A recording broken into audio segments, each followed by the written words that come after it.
จองพี่น้องได้ก็ได้เสียเขาเตียต้องกันไล่หมู่เขาเนาะในวันที่5เดือนกันยายนปี2026เมื่อโคปี2026นั่นในมุกจุ่มกอดทุเลอันเป็นมุกจุ่มย่างเขาในเขาเนาะอันเป็นโคนาเขาชื่อของว่าจอมหันจ้อนี่ด้าปู่ย่าเนี่ยแน่มันใจปืนเผาเราแล้วก่อนขออ่าอันอยู่ภายใต้ตับซึกมานเย้าเนี่ยในปืนเผานั่นขนาดเนาะและเฮ็ดปันชาเวอร์กวนหวานกวนเมืองชาเวอร์ตัวอันมันใจเฮ็ดปันนั่นซ้ำเนี่ย เป็นข้อถามกูนั่งนำนั่งหลายว่าแค่ว่านั่นเด็กเจอดีไรนี่กันเนาะอันได้ทราบในเมื่อที่136 เดือนปี2026ป่วนมาหลายวันในกันเนาะอยู่ที่เจ้าหน้าที่ผู้พิพากษาเขาตีเกี้ยงใหม่ที่ตาคือมีในหยอบจอก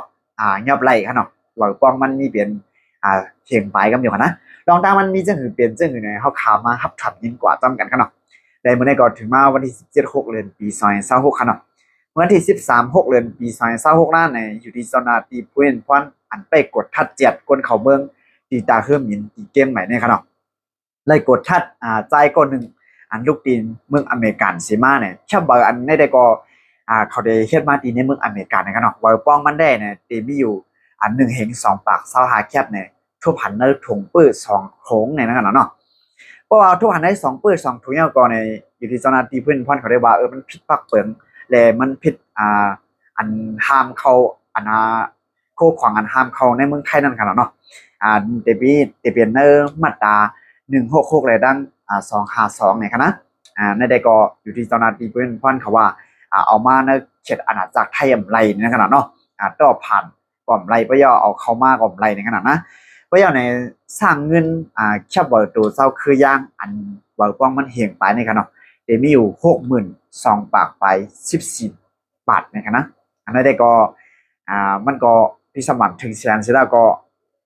อันก็นั่งนำตั้งหลายว่าแค่ว่าในสำเร็จกับใจดีไลลามันใจละโยนอกวันนอกเมืองเนี่ยนะแต่ก็มันแจงเลี้ยงดีเยอะนั่นขนาดเนาะมันก็ใจอยู่ในปื้นตีอันเขาไว้เนี่ยจอนี่ต้าปู่เมียจอมหันจอนี่ต้าปู่เมียในขนาดมันใจได้เนี่ยมือพ้องในปี2022นั่นขนาดมือพ้องในปี2022นั่นเนี่ยมันใจก็ยันอยู่ใน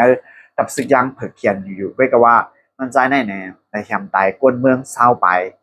ที่เธอตับซึกเขียนอยู่ย่างเผิกเขาแน่ดึกบอกมันใจมันใจสมาร์ตตั้งตับซึกคังกวยมันชื่อห้องว่า KTLA ก็ทุเรศนั่นขนาดเนาะแต่เดี๋ยวได้ก็จะเปลี่ยนยอกเอาหลอกอันของมันนั่นขนาดนะได้เกี่ยวก็ไปลองเขาเงาในพี่น้องๆได้ก็ได้เสียเขายินเขาในหันเขาในเอาที่ดังหันถึงจึงก็ปันไว้ดังหันถึงจะไว้ดังใจวิดีโอในขนาดมือพ้องนั้นได้ก็ตรงวงเตือน